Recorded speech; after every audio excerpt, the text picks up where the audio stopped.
Всем привет, друзья! На связи Кофемастер Беларусь. И сегодня мы продолжаем серию видео с подборкой кофемашин в разном ценовом сегменте. Видео с кофемашинами до 2000 белорусских рублей уже у нас на канале.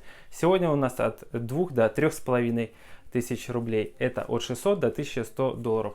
Снимаем на середину апреля 2025 года. Данная подборка основана на опыте ремонта и обслуживания кофемашин в нашей мастерской. Также мы учли такие критерии, как качество приготовления напитков, надежность устройства и цена. Я думаю, будет интересно. Готовьте кофеек и поехали! Кофемашины отобраны, отсортировал их от простых вариантов к более интересным. У нас получилось 11 кофемашин. Надо сказать, что это все в принципе неплохие рабочие варианты. В общем, давайте начинать. Начинаем нашу подборку с кофемашины DeLonghi Magnifica EVO Next. Маркировка ECAM 31060. Машинка это по сути Magnifica EVO, которую дарили экранчиком. В подборке бюджетка я уже подробнее рассказывал про эту базу. Это новая база, и я думаю, что еще долго DeLonghi будет ее мусолить и по-разному перевыпускать. Давайте пробежимся вкратце, что мы имеем. У нас здесь есть автокапучинатор, возможность приготовления капучино молочных напитков в одно касание. И есть экранчик, кнопки быстрого доступа с напитками. Ну и по сути все. Как бы я охарактеризовал эту машинку? Она готовит кофе довольно посредственно. Молочные напитки тоже получается рецепты не совсем правильные. То есть он подается в одном режиме. Кофе ближе к горькому, сложно настроить кофемолку. Чаще всего она идет с настройками в пределе крупного, то есть 6-7 это рабочий диапазон. Если делать мельче, то она начинает молоть много и душиться. У нее новый процессор, очень звонкий пластик, нет уплотнителей кофемолки. В общем, такая довольно-таки бюджетненькая базовая модель. То, что есть экран, это большой плюс. Итак, у нее оценка кофе очень средненько, раскрывается плохо, ближе к горчинке, крепость сильная. Молочные напитки горячие и, на мой взгляд, не совсем правильно приготовленные. Я бы тоже дам такую средненькую оценку. Мы ее нашли по цене 2600 рублей на сегодняшний день. В принципе, это рабочий вариант. Если она где-то есть еще там на акциях каких-то, я думаю, в принципе, неплохо, так скажем. Давайте дальше. Далее в нашей подборке итальянец Gadget Magenta Prestigio VK230V. В общем, друзья, по сути это та же Saeco Intelia, старая добрая, перевыпущенная под брендом Gadget. Там свои чудеса, в общем, происходят в Италии. Как вы знаете, Saeco выкупил Philips, потом Saeco Philips, потом Philips распродал. В общем, насколько я знаю, Gadget осталась под владением бывшего владельца Saeco бренда. В общем, там какая-то вот такая вот интересная неразбериха.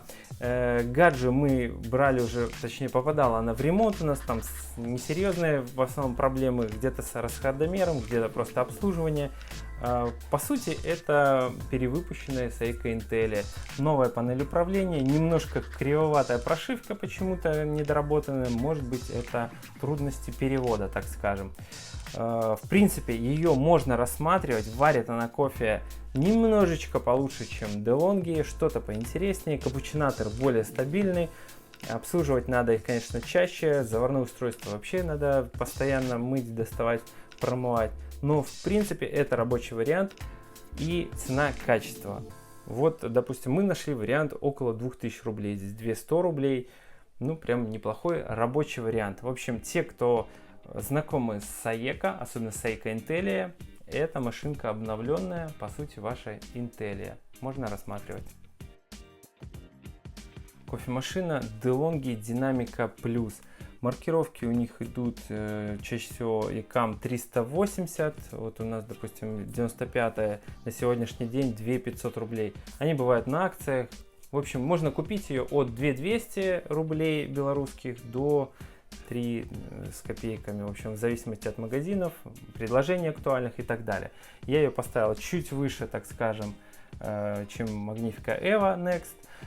по таким причинам. Во-первых, у них уже у обеих, конечно, обрезанная гидросистема. Это один термоблок, один клапан, то есть все идет к удешевлению, и я думаю, что это будет сказываться на ресурсе и в первую очередь на времени приготовления напитков. Когда у вас два бойлера, паровой всегда готов приготовить молочный напиток. И получается, что подряд, если готовить напитки, гораздо быстрее с двумя бойлерами. Здесь же у нас везде уже идет урезанная гидросистема. Можно, конечно, посмотреть схемы и какие-то итальянские версии, если появятся у нас на рынке, но они и торговаться будут дороже с двумя термоблоками, я имею в виду. В общем, какие плюсы у Динамика Плюс? У нее еще идет старая база, это металлические вставки, есть уплотнитель на крышке бункера зерна, он выполнен из оргстекла. В общем, материалы чуть богаче, чем у Magnifica Evo.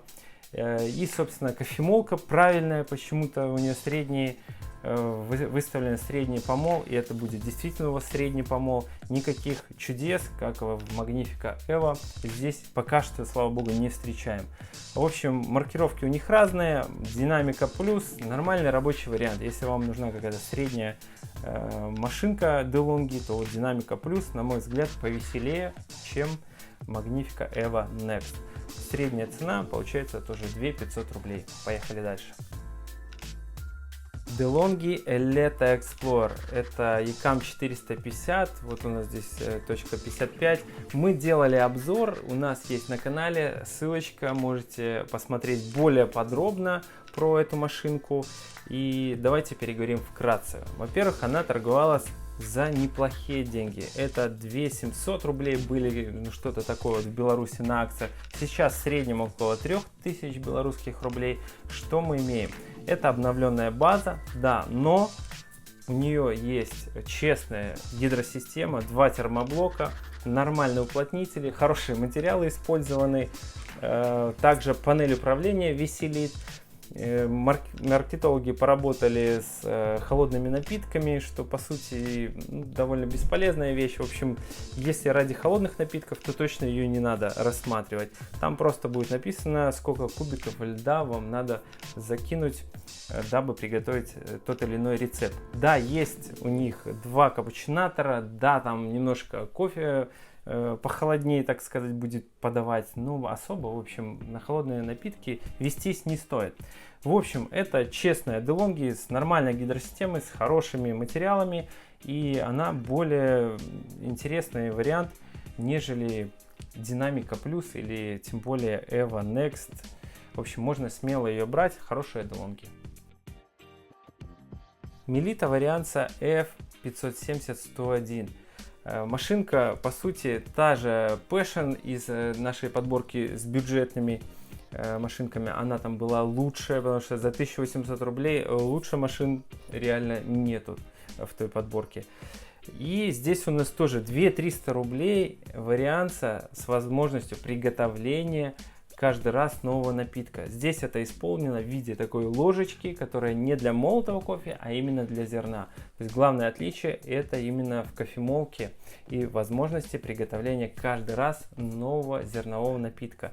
Машинка классно подойдет, мне кажется, для продавцов кофе, когда можно тестово закидывать ложкой каждый раз новое зерно, но на самом деле на вторую порцию у вас будет 100% новое зерно. На первую в кофеводе остается немножечко, значит, там, если я не ошибаюсь, процентов 15 предыдущего кофе. То есть, чтобы 100% получить, нам надо ложечкой приготовить два подряд зерна. Также эту функцию можно отключить, и у вас будет просто кофемолка намалывать по времени, и в зависимости от крепости время работы мельницы будет отрабатывать. Значит, что мы имеем? Это машинки, если кто не знает, такие кубики. База у них стандартная, Nivona Melita Mili. И, значит, варит кофе она чуть лучше, чем все Nivona. Я это уже давно заметил. Много людей со мной вот вместе в мастерской, я это рассказывал, сравнивали. И действительно, чуть крепче. Наверное, это так заложили программно, так скажем.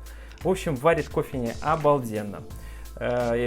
Также молочные напитки тоже будут обалденные на этих машинках. Вопросов в этом плане нет. Очень плотная компоновка, в сервис надо возить раз в 3-5 лет, и чтобы почистить ей нормально привод с дренажником, надо снять кофемолку, плату, в общем, очень плотная там компоновка. Но как пользователь вам это знать не надо. Вам надо знать, что она довольно маленькая, и если вы вдвоем, допустим, варите 2-3 порции кофе в день, она еще нормальная. Если вы варите больше 3 порций, то вам постоянно надо будет загружать зерно в воду и сливать жмых, и в каплесборнике очень много воды. Кстати, эти машинки Nivona Melita больше остальных дренажат воды в поддон. Это надо учитывать, потому что постоянно будете ходить и выливать с поддончика воду. Но по качеству напитков прям супер. На уровне самых лучших машин. Торгуется в среднем 2-300 рублей на сегодняшний день. Это очень хороший вариант. Я бы рассмотрел, конечно, его, нежели те DeLonghi предыдущие. Поехали дальше. Далее в нашей подборке Nivona 7.9. У меня это 7.9.6. Торгуется в районе 2900 рублей. Ее можно купить в интересном таком беленьком корпусе. В общем, все 7.9. Они плюс-минус одинаковые, отличается только цвет передней панельки и, наверное, датчики наличия зерна. В принципе, все. Эта машинка чуть лучше, так скажем, в варианте, тем, что у нее больше объемы, контейнер воды, поддон. В принципе, немножко она, мне кажется, поудобнее, как по мне лично. Варит кофе также, молочные напитки также. Что вы можете начитаться в интернете? Про то, что там проблемы с прошивкой, это уже прошлый век. Эти машины давно уже распродались и прошивка доработана. Я думаю, что этого бояться не стоит. Также, кстати, как и у Melita и у Nivona, есть проблемы с заварными устройствами. Там именно падают эти башмаки в поддон. В общем, с этим тоже уже доработали, их усилили, и я думаю, что эта проблема уйдет скоро в историю. В любом случае, покупайте кофемашины с гарантией. Ну, это важный момент. А покупая бэушку, знайте, что, скорее всего, там ждет какой-то дорогостоящий ремонт. В общем, с кофемашинами, как и с автомобилями, это сложное устройство. И часто очень, вот особенно у нас в мастерской, мы оцениваем кофемашину, ремонт там в 2 раза дороже, чем ее рыночная стоимость остаточная. И владелец просто, пока она работает еще, скидывает ее. Вот у нас в Беларуси есть такой сайт Куфор, там, или онлайнер, я не знаю, куда там скидывают, на вторичку. Потом новый владелец покупает, тоже приезжает к нам же в ремонт. Мы говорим, ну, человек, тут очень дорогой ремонт. И, в общем, вот так вот попадают люди на дорогостоящие ремонты. Хотят немножко сэкономить, купить бэушку, а потом попадают на большие деньги.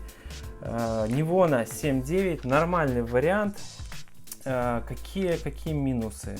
Не знаю, я сам жил с 7.5.9, по сути это та же база, немножко другое управление. Мне машинка очень нравилась, она довольно и тихо работает, и все в ней комфортно, удобно, и особенно радует молочные напитки. Кстати, из минусов это, наверное, температура молочных напитков, но опять же тут уже немножко доработали. Они нормальные. Если у вас хорошая тара или разогретая кружка, я думаю, вам вот так за глаза хватит температуры. Что еще? В общем, средняя цена 2700 рублей белорусских. Это прям нормальный вариант. В любом случае, кофе неплохой. И рассматривать эту машину смело можно. Класс. Переходим к тяжелой артиллерии. Кофемашина Jura Impreza E6. Эта машинка, в общем, вот именно в этом месте у нас в подборке, потому что у нее цена, по которой мы ее нашли, 2900 рублей. Это плюс-минус, грубо говоря, как та же Nivona 7, а это Jura. Знаете, много слухов ходит, что Jura самая лучшая машина. Ну, мы так тоже, в принципе, и считаем мастерской. Значит, что мы имеем? Это машинка уже с новыми жерновами Aroma Plus, мелит около 4 секунд, намалывает отличную порцию, кофе вываривается обалденно. Если поставить ее рядом с другими машинами, черные напитки у нее вывариваются очень классно. Из минусов: у нее капучино в 2 действия. Да, это означает, что она напишет вам открыть кран, закрыть кран, будет подаваться молоко, потом закройте кран. История как а-ля Nivona 6, там что-то похожее, тоже там машинка вроде бы с экраном, даже Молочный шланг подходит прямо к центру, где подается кофе, но когда вы нажмете капучино, машина напишет «Открыть кран». Вы открываете, и по шлангу забирается молоко в капучинатор, подается в кружку, потом прекращается подача, она пишет «Закрыть кран», вы закрываете. В общем, эта машина больше заточена на черные напитки. Если вы пьете молочные, я не рекомендую вам Юра E6. Есть такая машинка, она попадет уже в премиальные, как Юра E8. Вот ее буду рекомендовать и с молочными, и с черными. Если вы все-таки нацелены пить больше черные напитки, то у этой машины много плюсов. Самый главный — это качество приготовления напитков. Второе — это скорость приготовления. Можно набомбить на всю семью за пару минут. В общем, черных хороших напитков. Третье — это простота ухода. Не надо снимать заварные устройства, запариваться. Раз в 1,5 месяца я рекомендую проводить очистки от накипи и кофейных масел. Здесь это все делается автоматически. Капучинатор съемный, промывать его несложно, и даже специальная химия не нужна. И раз в пару лет, вообще считается раз в 3-5 лет, везете в сервис, там машинку эту разбирают, вот мы их разбираем, полностью вымываем, вычищаем. Если надо, меняем все уплотнители, и все дальше отлично работает. В общем, эту машинку самостоятельно обслужить дома, скорее всего, не получится, да и зачем это вам надо. Заварное устройство надо только с разборкой обслуживать. В общем, черные напитки раз в 3 года в сервис с разборкой, и будет вам счастье. Приехали гости, можно даже молочный напиток приготовить. Далее в нашем списке Юра Иена 8. Из семейства тоже Юра, но линейка Иена. Что это означает? У нее немножко другое заварное устройство. Оно уменьшено, загрузка зерна меньше. Принцип такой же, заварное устройство встроено. Здесь уже есть One Touch Cappuccino. Это означает, что вы нажали кнопочку, машина по шлангу забрала молоко, подала вам, приготовила, налила туда кофе, и напиток ваш готов. Капучино в одно нажатие. Средняя цена 300 рублей. 3100 рублей. Это чуть меньше $1000. В общем, это хорошая цена, и машина действительно варит неплохой кофе.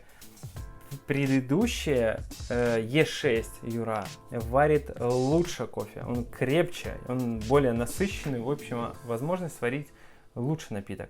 Здесь у Иены 8 чуть меньше максимальное, в общем, качество кофе, но оно тоже хорошее, оно очень даже сравнится с теми же Nivona 7, можно сравнивать, прям они сварят плюс-минус одинаково. Вот.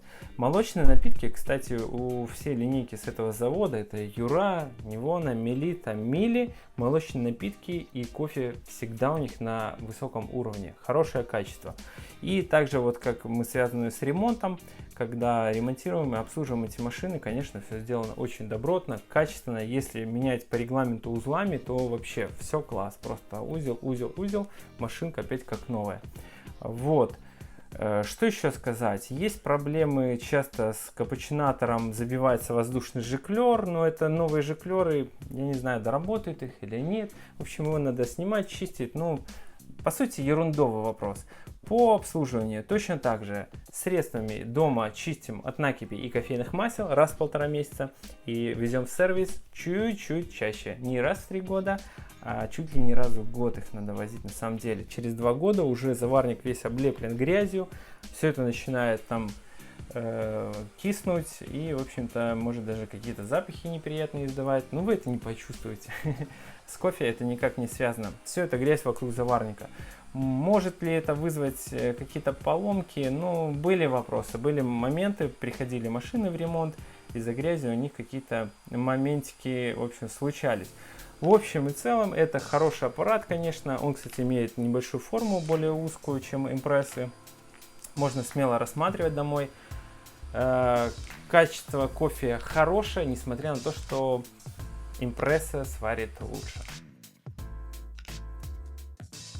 Nivona 820 торгуется она в районе 3400 белорусских рублей. На сегодня это $1100, если я не ошибаюсь. Значит, главный ее конкурент это Nivona 7 серия. Что мы имеем, значит, за доп. Оплату? Все тот же один джойстик, немножко другая панелька управления, возможность приготовления 2 молочных напитка одновременно, датчики наличия зерна в кофемолке и датчики наличия воды в каплесборнике. Также, если я не ошибаюсь, у нее шумоизоляция уже есть какая-то вокруг кофемолки. В общем, немножко богаче ее вид, презентабельнее. Ну, а в целом все та же машинка, база такая же, как и у семерки. В общем, если не запариваться, то, наверное, семерки вот так вот за глаза. Конечно, восьмерка, она немножко побогаче, так скажем. Все те же хорошие напитки черные, молочные. Кстати, здесь уже в капучинатор с догревом, то есть с температурой не должно быть особо проблем, так скажем. Кто любит погорячее. В общем, машинку эту смело можно рассматривать. Почему я ее поставил выше, чем Iena 8? Здесь все-таки больше функций, больше напитков, возможностей. У нее съемное заварное устройство, можно снять все, помыть, досмотреть. В общем, все-таки эта машина немножечко лучше, так скажем. Nivona 820 у нас идет за 3400 рублей. Поехали дальше. Последний, но не по значению, у нас идет Melita Barista. В общем, они бывают Т, ТС. Мы нашли ТС-ку за 3300 рублей, и, конечно, за эти деньги это топовая машина. Если взять и просмотреть все цены, то они торгуются от 300 рублей до просто там 4500 рублей. В общем, не знаю, получится ли у вас за эти деньги ее купить, но машинка очень достойна. В общем, я сам пользуюсь ТС-кой уже пару месяцев, и я скажу, что после семерки, конечно, заметно, эта машинка варит получше, постабильнее. Мне нравится разделение бункеров. Я использую один бункер зерна для молочных напитков, другой для кофейных. Да, давайте все-таки начнем с того, что мы имеем. Значит, у нас здесь F500 850 102 кафе Barista TS Smart. Машинка 3300 рублей. Значит, это премиальная уже машинка, которая попала. Кстати, восьмерка это тоже премиум класс. И юрики, они в принципе априори считаются премиальными машинами. Значит, Barista бывает ТТС. Основное отличие это, значит, переключение бункеров зерна. Да, здесь 2 бункера зерна, точнее один бункер разделен на 2 части. И в Barista T это механическое, то есть ручное переключение, а в ТС уже автоматическое стоит привод, который переключает шторки от одного бункера в другой, что позволяет, значит, готовить разнообразие напитков, программировать их на разные бункеры. Конечно, у меня, допустим, это черные напитки один бункер, молочные напитки второй бункер. То есть использую какие-то смеси для молочных. Для черных напитков арабика, в основном моносорта.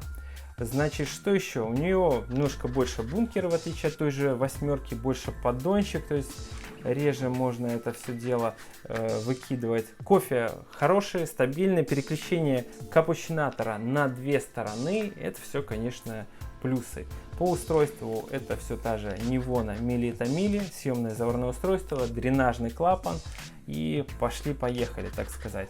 В общем, главное отличие ТТС я рассказал. Это разделение бункеров, по сути, и больше программ, так скажем, можно на ТС-ке запрограммировать. Если вы не запариваетесь, можно смело брать Т и будет вам за глаза. В отличие от значит, тех же Nivon 7, 8, здесь классическое исполнение панели управления, что не каждому понравится. Это минус. Она сенсорная, в общем, она довольно, более сложная, так скажем. Но в принципе справится и ребенок. Вот у меня дочка 2,5 годика, она знает, куда нажать, чтобы приготовить мне напиток. В общем, это однозначно первое место в среднем сегменте. Если найдете, это прям реальная машина, и она очень классная. На этом все. Надеюсь, это видео было полезным и сэкономило вам часы поисков.